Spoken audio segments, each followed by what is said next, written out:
Good morning student. अपन पढ़ रहे थे उद्योग।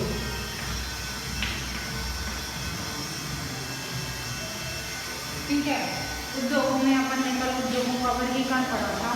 पढ़ रहे थे उद्योग, बता दें उद्योग क्या होते हैं। अब उद्योगों का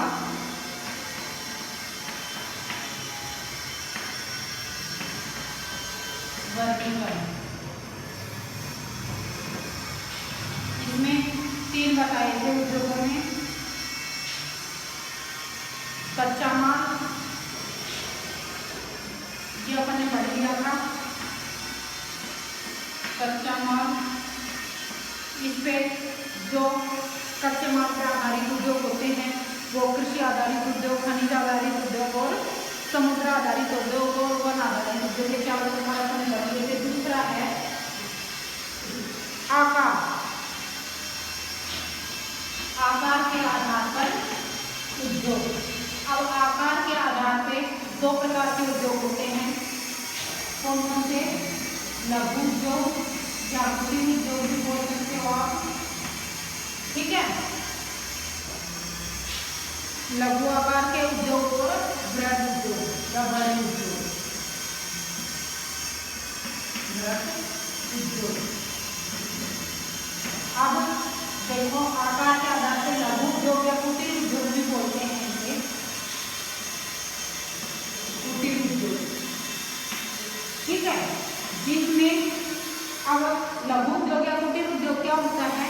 जिसमें व्यक्ति बिना अपने हाथों से अधिक कार्य करता है। हाथों से मतलब कि जिसमें बिना पूंजी के और अपने शारीरिक श्रम के द्वारा जो उद्योग स्थापित करता है उसे लघु या कुटीर उद्योग कहते हैं। इसमें मशीनीकरण या मशीनों का ज्यादा प्रयोग नहीं किया जाता। जैसे कृषक है, कृषक पशुपालन करता है, अब उसके घर के सदस्य ही उसमें कारोबार करते हैं, ज्यादा मशीनों का प्रयोग नहीं किया जा सकता जाता। उसी प्रकार से बृहद उद्योग है, बृहद उद्योग या बड़े पैमाने के उद्योग, बड़े पैमाने के उद्योग, इसमें बड़े बड़े उद्योग आएंगे जैसे मशीनी निर्माण है। जो बड़े उद्योग होते हैं उनमें अधिक पूंजी की जरूरत होती है और अधिक मशीनों की जरूरत होती है। ठीक है, अब ये 2 प्रकार के आकार के आधार पर इन्हें 2 प्रकार में बांटा है, लघु उद्योग या कुटीर उद्योग, बृहद उद्योग या बड़े पैमाने के उद्योग। अब देखो अपन इसमें पढ़ लेते हैं। उद्योग के आकार का तात्पर्य निवेश की गई पूंजी की राशि, नियोजित लोगों की संख्या और उत्पादन की मात्रा से। ठीक है, 3 प्रकार की है पूंजी की राशि, पूंजी के अधिक, इसमें लघु उद्योग में पूंजी अधिक नहीं निवेश करनी पड़ती। दूसरा है नियोजित लोगों की संख्या, उसमें काम करने वाले लोगों की संख्या, लोगों की संख्या। और तीसरा है इसमें देखो उत्पादन की मात्रा, उत्पादन की मात्रा। अब यह जो दोनों उद्योग हैं इनको पूंजी, इन तीनों कारकों के आधार पे बृहद उद्योग, लघु उद्योग और बृहद उद्योग में इसको बांटा गया है। अब पूंजी की दृष्टि से देखें तो लघु उद्योग में पूंजी बहुत ही कम लगाई जाती है, ना के बराबर। जो वहां उसके पास जो कृषक है, जैसे प्राथमिक व्यवसाय इसमें अधिक आते हैं, जो कृषक है वो अपने हाथों से इसमें ज्यादा कार्य। अब लोगों की संख्या, अब लोगों की संख्या से मतलब है कि कितने लोग उसमें कार्य करते हैं। अब लघु उद्योग है तो उसमें जो परिवार के सदस्य होते हैं उन्हीं के द्वारा वो कार्य किया जाता है, जबकि बृहद उद्योग में बड़े पैमाने पर मजदूरों के द्वारा उसमें कार्य किया जाता है। वर्कर जो लगाए जाते हैं ना, तो उनको पेमेंट देकर जो कार्य करवाया जाता है वो बृहद उद्योग में होता है। और जो बिना पेमेंट के, बिना पेमेंट का मतलब, बिना पेमेंट से ये मतलब नहीं है कि उनको बिल्कुल इनकम ही नहीं होती, इनकम होती है लेकिन उनको जैसे तुरंत, अब घर के सदस्य हैं वो जो उसमें उद्योग के द्वारा फायदा होगा वही होगा, उनको हर महीने तनख्वाह नहीं देनी पड़ती। ठीक है, तो यह लघु उद्योग और बृहद उद्योग में ये तीनों उत्पादन की मात्रा। अब इसमें लघु उद्योग में उत्पादन की मात्रा कम होती है क्योंकि छोटे पैमाने पर उद्योग होते हैं, घर के सदस्यों के द्वारा, कम सदस्यों के द्वारा काम इसमें किया जाता है तो कम ही उत्पादन होता है। बृहद उद्योग में ज्यादा उत्पादन होता है। ठीक है, आकार के आधार पर दो भागों में बांटा है, लघु आकार के उद्योग और बृहत आकार के उद्योग। ठीक है, कुटीर या घरेलू उद्योग छोटे पैमाने के उद्योग हैं। कुटीर उद्योग भी कहते हैं इन्हें लघु उद्योग को। ठीक है, कुटीर उद्योग मतलब छोटे पैमाने के उद्योग जो दस्तकारों के द्वारा उत्पादों का निर्माण हाथ से होता है। अब दस्तकार क्या होते हैं?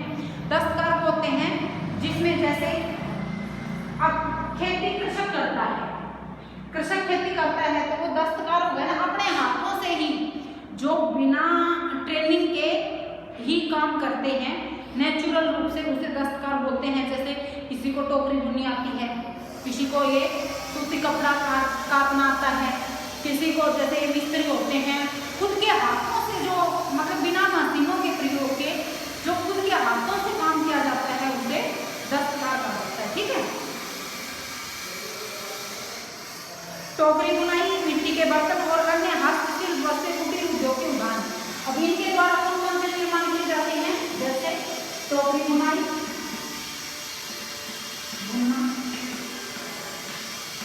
दूसरा है इसमें मिट्टी के बर्तन, जैसे रुमाल बनाते हैं ना,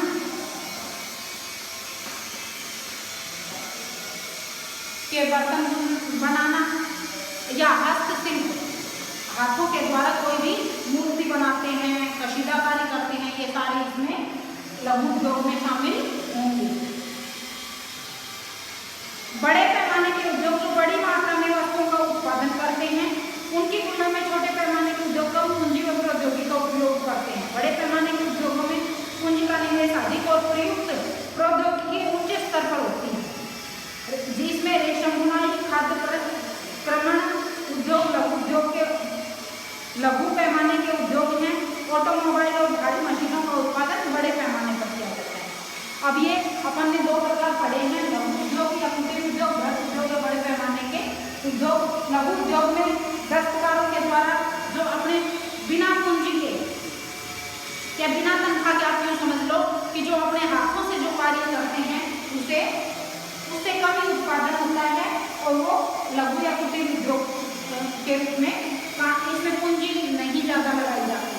जो जैसे जिसको मिट्टी के बर्तन बनाने आते हैं मिट्टी के बर्तन बना लेगा, किसी को जैसे कृषि कार्य करने आते हैं, ठीक है, किसी को हस्तशिल्प ये मणि मोती या कशीदाकारी जो भी कार्य आते हैं वो लघु उद्योग में आते हैं।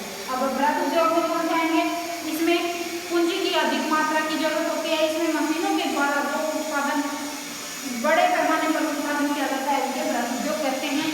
जैसे भारी मशीनें बनती हैं, ये चीनी उद्योग है, लोह इस्पात उद्योग है, ये सारे बड़े बड़े उद्योग इसमें आ जाएंगे जिसमें पूंजी की अधिक मात्रा और श्रमिकों की मात्रा भी अधिक होती है। ठीक है, अब ये दो थे आकार के आधार पे।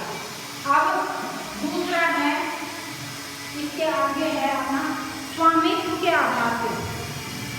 ठीक है, यह तो दूसरा था। तीसरा प्रकार है स्वामित्व के आधार पे।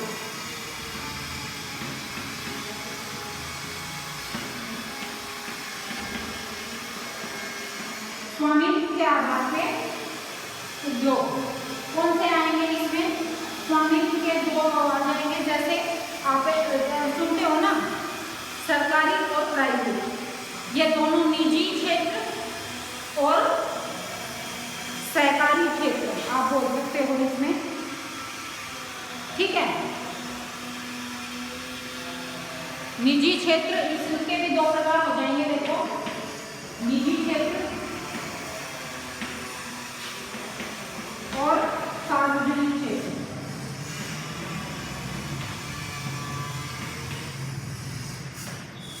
क्षेत्र के उद्योग।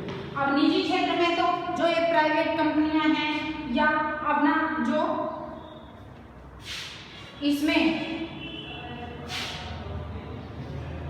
ठीक है, जो अपना खुद का जो उद्योग स्थापित करते हैं या खुद की पूंजी से, जिससे सरकार का सहयोग नहीं होता, वो निजी क्षेत्र आ जाएगा। सार्वजनिक क्षेत्र जो सरकारी तंत्र है वो सार्वजनिक क्षेत्र में आ जाएगा। ठीक है, स्वामित्व के आधार पर लोगों को निजी क्षेत्र, राज्य स्वामित्व अथवा सार्वजनिक क्षेत्र, संयुक्त क्षेत्र और सहकारी क्षेत्र में वर्गीकृत किया जाता है। मुख्य दो क्षेत्र हैं, इसके बाद है संयुक्त क्षेत्र और सहकारी क्षेत्र, निजी क्षेत्र के उद्योगों का स्वामित्व और संचालन या तो एक व्यक्ति द्वारा या व्यक्तियों के समूह द्वारा किया जाता है।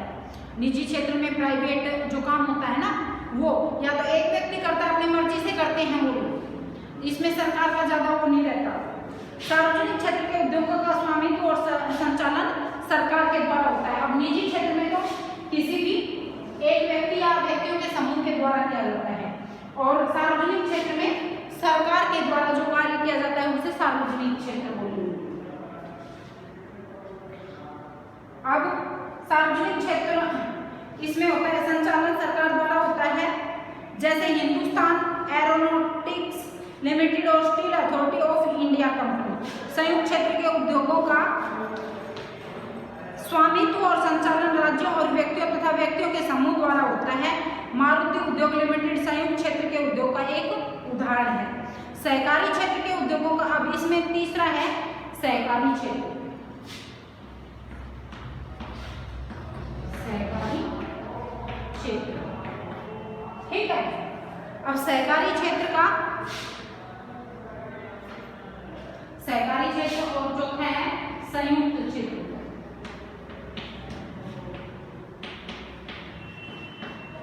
ये चार इसके प्रकार हैं, ठीक है। सहकारी क्षेत्र के उद्योगों का स्वामित्व और संचालन कच्चे माल के उत्पादों या पूर्तिकारों, कामगारों अथवा दोनों द्वारा होता है। आनंद मिल्स यूनियन लिमिटेड और सुधा डेयरी सहकारी उपक्रम के उत्तम उदाहरण हैं। अब इसमें देखो स्वामित्व के आधार पे चार प्रकारों में बांटा है इसको, निजी क्षेत्र के उद्योग, सार्वजनिक, सहकारी और संयुक्त। अब निजी क्षेत्र के जो पर्सनल प्राइवेट जो कंपनियां किसी एक व्यक्ति की होती हैं या एक से ज्यादा जो उसमें हिस्सेदार होते हैं, लेकिन उसमें सरकार का कोई रोल नहीं होता, वो निजी क्षेत्र आएगा। सार्वजनिक क्षेत्र में जो सरकार के द्वारा संचालित होते हैं वो सार्वजनिक क्षेत्र आएगा। सहकारी क्षेत्र में कुछ भाग सरकार का होता है और कुछ भाग प्राइवेट का होता है, ठीक है। और संयुक्त क्षेत्र में भी यही होता है कि जैसे दूसरी कंपनियों के साथ इसमें बाउंड कर देते हैं, जैसे अपनी ये मारुति सुजुकी कंपनी है तो इसमें दूसरे देशों के साथ अपना देश का जो समझौता होता है वो किया जाता है, वो संयुक्त क्षेत्र आएगा। एक चार प्रकार के उद्योग इसमें स्वामित्व के आधार पर हो जाएंगे। अपन ने पढ़े हैं निजी क्षेत्र में किसी भी एक पर्सनल व्यक्ति का होता है, सार्वजनिक क्षेत्र सरकारी होता है, सहकारी क्षेत्र सरकारी और प्राइवेट मिक्स होता है, और संयुक्त क्षेत्र में भी ये दो का हिस्सेदारी होती है। इनके अलग अलग उदाहरण दे रखे हैं, ठीक है।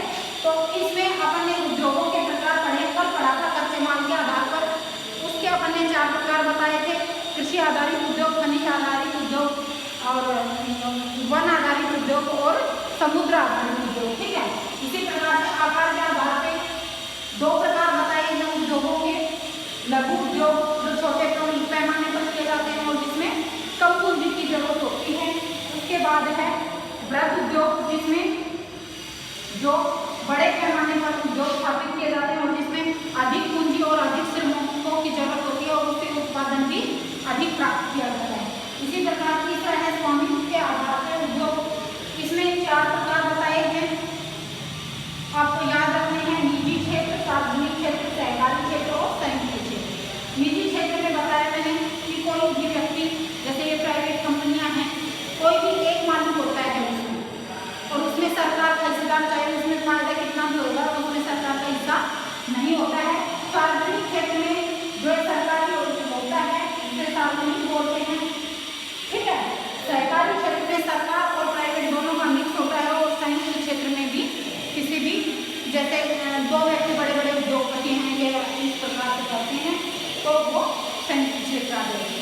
इसके भी ये चार प्रकार हैं, ये आपको याद रखने हैं। अब तीन जो ये इनके वर्गीकरण में तीन पढ़े यहाँ पर हैं।